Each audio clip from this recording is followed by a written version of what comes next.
आइला talks channel पर मैं doctor इरशाद खाना आप सभी लोगों का एक बार फिर से स्वागत करती हूँ। मित्रों, आज की वीडियो में मैं आपको बताने वाली हूँ जो the criminal procedure bill pass हुआ है अभी, यानी कि अपराधियों की पहचान से जुड़ा नया विधेयक जिसको कि राष्ट्रपति की मंजूरी मिल गई है, वो क्या है और कैसे इसको पास किया गया है और इससे क्या फ़ायदे और नुकसान है। 5 पॉइंट में मैं आपको उसके फ़ायदे और नुकसान को समझा दूंगी। ये एक क्रिमिनल प्रोसीजर के अंतर्गत यानी कि दंड प्रक्रिया के अंतर्गत किया गया एक नया विधेयक है जो कि दंड प्रक्रिया शिनाख्त विधेयक के नाम से जाना जाएगा। क्या है ये बिल, इसको हम पूरा अच्छे से देखते हैं। उसके पहले अगर अभी तक आपने आइला टॉक्स चैनल को सब्सक्राइब नहीं किया है तो आप चैनल को सब्सक्राइब कर लें और लेटेस्ट अपडेट के लिए बेल आइकन को क्लिक कर दें। क्रिमिनल प्रोसीजर आइडेंटिफिकेशन बिल यानी कि दंड प्रक्रिया शिनाख्त विधेयक पास हो गया है।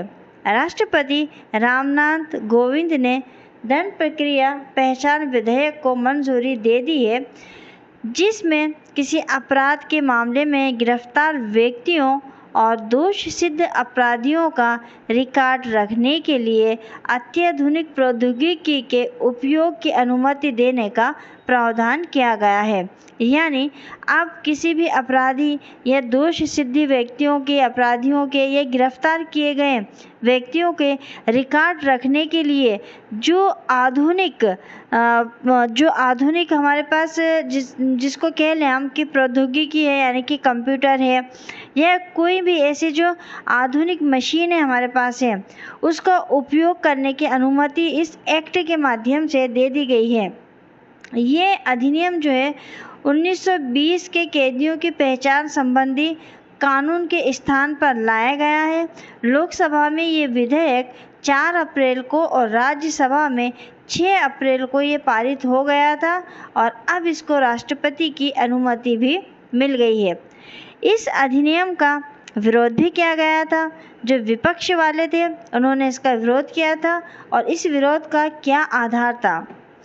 कांग्रेस, द्रमुक, तृणमूल कांग्रेस सहित विपक्षी दलों के सदस्यों ने ब्रिटिश काल के बंदी शिनाख्त कानून की जगह केंद्र सरकार द्वारा लाए जा रहे नए कानून को क्रूर और संविधान द्वारा प्रदान किए गए मौलिक अधिकारों का उल्लंघन बताया था। जब इस बिल के ऊपर चर्चा हो रही थी, जब ये सदन में रखा गया था और चर्चा इस पर की जा रही थी, तब विपक्ष ने इसका विरोध किया था और इसके अंदर कांग्रेस, द्रमुक और तृणमूल कांग्रेस ये सारे विपक्षी दल के सदस्य शामिल थे और इनका ऐसा कहना था कि ब्रिटिश काल का जो बंदी शिनाख्त कानून अभी तक हमारे देश में चल रहा है, उसकी जगह अगर केंद्र सरकार ये नया कानून लेकर आती है तो ये नया कानून जो है वो क्रूर कानून होगा और संविधान ने जो व्यक्ति को मौलिक अधिकार दिए हैं उन मौलिक अधिकारों का इस कानून के माध्यम से उल्लंघन होगा। साथ ही ये दावा किया था कि सरकारी तंत्र इसका दुरुपयोग करेगा, यानी सरकारी तंत्र इसका दुरुपयोग कर सकता है, ये भी उन्होंने आशंका जताई थी। इस विरोध का जवाब जो है गृह मंत्री शाह ने दिया था और गृह मंत्री शाह ने विधेयक को लेकर क्या जवाब दिया था वो मैं आपको बता देती हूँ। राज्यसभा में इस विधेयक पर चर्चा का जवाब देते हुए गृह मंत्री अमित शाह ने ये कहा था कि राजनीतिक मामलों में हिरासत में लिए गए लोगों का बायोमेट्रिक डाटा नहीं लिया जाएगा और न ही ब्रेन मैपिंग और पॉलीग्राफी टेस्ट को प्रस्तावित कानून के दायरे में रखा जाएगा, यानी उसमें नहीं रखा गया। कौन से मामलों में? राजनीतिक मामलों में। अगर राजनीति से जुड़ा हुआ कोई व्यक्ति अपराध करता है तो उसको हिरासत में लिया जाता है तो उनके बायोमेट्रिक डाटा नहीं रखा जाएगा और ना ही उनकी ब्रेन मैपिंग होगी और ना ही उनका पॉलीग्राफ टेस्ट होगा। प्रस्तावित जो कानून है उसके दायरे में इनको नहीं रखा गया है। उन्होंने ये भी कहा कि विधेयक किसी डेटा के दुरुपयोग की मंशा से नहीं बल्कि कानून के हिसाब से जीने वाले लोगों के अधिकारों की सुरक्षा करने एवं अपराधियों को दंडित करके कड़ा संदेश देने के लिए लाया गया है। अगर राजनीतिक लोगों को ऐसा लगता है कि उनकी राजनीति छवि खराब होगी या उनके आपराधिक रिकॉर्ड जो हैं वो एक बार में दर्ज हो जाएंगे, तो उन्होंने कहा कि ऐसा कुछ नहीं होगा। दंड प्रक्रिया पहचान विधेयक 2022 ऐसे व्यक्तियों का समुचित शारीरिक माप लेने का विधिक उपबंध करता है। ये अपराध की जांच को अधिक दक्ष बनाएगा और दोष सिद्धि दर में वृद्धि करने में सहायता करेगा। इस विधेयक के माध्यम से दोषियों और अपराध के मामले में गिरफ्तार लोगों का कई तरह से ब्यौरा जानकारी इकट्ठा करने की अनुमति देने की बात कही गई थी, जिसमें क्या क्या सम्मिलित है? उंगली और हथेली की छाया या प्रिंट, पैरों की छाया, फोटो, आँखों की पुतली, रेटिना और लिखावट के जो नमूने हैं वो सब इसमें शामिल है। अब इससे क्या फ़ायदा है, क्या नुकसान है, वो हम 5 बिंदुओं में समझते हैं। ये पहला बिंदु है कि ये विधेयक पुलिस और जेल अधिकारियों को दोषियों के रेटिना और आइरिस स्कैन सहित फिजिकल और बायोलॉजिकल सैंपल जुटाने, रखने और उसका विश्लेषण करने की अनुमति देता है। विधेयक में ये बताया गया है कि 75 सालों तक कैसे किसी भी माप को रखा जा सकेगा। दूसरा, विधेयक में हस्ताक्षर, लेखनी और सीआरपीसी की धारा 53 और 53A के तहत किसी भी तरह की जांच समेत व्यवहार से जुड़ी विशेषताओं को कानूनी रूप से जुटाया जा सकेगा।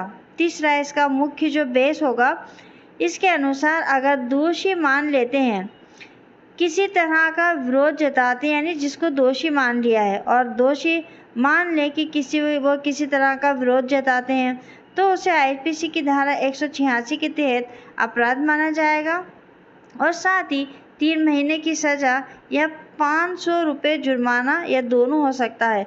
अगर कोई दोषी है और वो विरोध करता है और वो अपनी ये जांच वाच नहीं कराता है, तो फिर आईपीसी की धारा 186 के अंतर्गत वो अपराधी हो जाएगा और उसको 3 महीने की सज़ा और 500 रुपये जुर्माना या दोनों हो सकते हैं। चौथा हमारा बिंदु है इसको समझने का। सरकार ने ये भी साफ कर दिया है कि जो लोग महिलाओं व बच्चों के खिलाफ अपराध के दोषी नहीं पाए गए हैं, वे बायोलॉजिकल सैंपल देने से इनकार कर सकते हैं। ये एक फ़ायदा है कि अगर वो दोषी नहीं है तो फिर उनको अपने कोई भी सैंपल देने की ज़रूरत नहीं है। 7 साल से कम सज़ा वाले अपराध के चलते हिरासत में लिए गए लोगों को भी ये अधिकार हासिल होगा। यानी ऐसे व्यक्ति जो 7 साल से कम सज़ा के अपराध के चलते, मतलब उनको केवल हिरासत में लिया है, अपराध अभी उन पर साबित नहीं हुआ है, तो वो भी अपने बायोलॉजिकल सैंपल नहीं देंगे। ये उनका अपना अधिकार है, मौलिक अधिकार है। अब इसमें एक सबसे महत्वपूर्ण बात ये भी है कि पुलिस और मजिस्ट्रेट को इसके माध्यम से कई अधिकार प्राप्त हो जाएंगे। सरकार के राजपत्र अधिसूचना के अनुसार संसद के इस कानून को 18 अप्रैल 2022 को राष्ट्रपति की मंजूरी मिल गई है और इसे आम सूचना के लिए प्रकाशित किया जाना है। ये दंड प्रक्रिया पहचान अधिनियम 2022 और संख्या 11 है। इसमें दोषसिद्ध व्यक्तियों और आपराधिक मामलों में गिरफ्तार लोगों के शारीरिक और जैविक नमूने लेने के लिए पुलिस को कानूनी अनुमति दी गई है और इसके साथ ही मजिस्ट्रेट को किसी अपराध की जांच में मदद के लिए किसी व्यक्ति की तस्वीर लेने और उसका माप करने का आदेश देने की भी शक्ति प्राप्त हो गई है। हालांकि व्यक्ति के दोषमुक्त होने पर या बरी किए जाने की स्थिति में सभी सामग्रियों को नष्ट कर दिया जाएगा। तो भी ये एक बहुत ही महत्वपूर्ण बिल है जिसको कि क्रिमिनल प्रोसीजर आइडेंटिफिकेशन बिल के नाम से जाना जाता है और इस बिल के अंतर्गत अपराधियों की पहचान जो है वो अब आसानी से हो जाएगी और पुलिस को और मजिस्ट्रेट को अब अपराधियों की पहचान के लिए ज़्यादा शक्तियाँ मिल गई हैं। अब वो आधुनिक संसाधनों को अपनाकर जो अपराधी हैं उनकी जानकारी को अपने पास रख सकते हैं, जैसे पॉलीग्राफी टेस्ट करा सकते हैं, बायोमेट्रिक डाटा रख सकते हैं, हाथ के पैर के छाप के निशान उनके रख सकते हैं, उनकी आंखों के निशान रख सकते हैं। तो ये अपराधियों के लिए बहुत ही महत्वपूर्ण जो है बिल है, जो उनकी पहचान को और लोगों को अब ये बताएगा कि ये व्यक्ति अपराधी हैं, और इससे जो पुलिस प्रशासन है उसको काफ़ी सुविधा होने वाली है। तो मित्रों, आज का वीडियो अगर आपको पसंद आया तो आप लाइक करके कमेंट्स करके ज़रूर बताइएगा और अधिक से अधिक इसको शेयर करिएगा। मिलेंगे अगले वीडियो में एक नए विषय के साथ, तब तक के लिए शुक्रिया, धन्यवाद।